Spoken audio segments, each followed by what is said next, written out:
मंठा शहरातील स्वामी विवेकानंद विद्यालयात सांस्कृतिक महोत्सव उत्साहात साजरा करण्यात आला। यावेळी सहाय्यक पोलीस निरीक्षक कैलास भारती, गटशिक्षणाधिकारी अशोक सोळंके, मुख्याध्यापक बाबासाहेब ताठे, उपमुख्याध्यापक ठोकरे, पत्रकार नागेश कुलकर्णी, रणजित बोराडे, प्राध्यापक ज्ञानेश्वर वायाळ, रमेश ढवळे, पर्यवेक्षक डॉ. Santosh More, police head constable Anand Dhawale, Sachin Jadhav, Shrikant Kale यांची प्रमुख उपस्थिती होती। यावेळी बोलताना सहाय्यक पोलीस निरीक्षक भारती म्हणाले की विद्यार्थ्यांच्या सर्वांगीण विकासासाठी व विद्यार्थ्यांच्या अंगी असलेल्या सुप्त कलागुणांना वाव मिळण्यासाठी सांस्कृतिक कार्यक्रम महत्त्वपूर्ण असल्याचे सांगितले। तसेच विद्यार्थ्यांनी मोबाईलचा अतिवापर टाळावा, अभ्यासाकडे लक्ष देऊन ध्येय साध्य करावे असे आवाहन केले।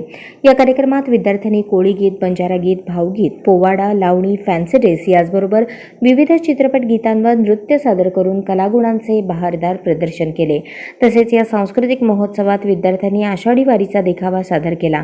यात हातात भगवा पताका घेऊन पंढरीस जाणाऱ्या वारकऱ्यांचा देखावा सादर करून वीणा, टाळ घेऊन मृदुंगाच्या गजरात भजन, अभंग व भारुडे सादर करत विठ्ठल नामाच्या भक्तिरसात विद्यार्थी व उपस्थित मंत्रमुग्ध झाले। कार्यक्रमाचे सूत्रसंचालन व्ही.बी. जाधव व विष्णू बोराडे यांनी केले, तर आभार एस.आर. राठोड यांनी मानले।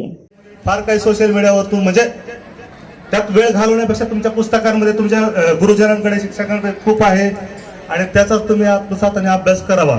सोशल मीडियावरती निरर्थक ज्या गोष्टी असतात त्याच्याकडे दुर्लक्ष करावं। यानंतरही मी आपल्या शाळेला कधीतरी आमच्या पोलीस विभागाकडून काही उपक्रम असतात, वाहतूक शाखेची माहिती म्हणा किंवा इतर ज्या गोष्टी आहेत त्याकरता वेळोवेळी मी किंवा माझे कलिग अधिकारी येत जातील।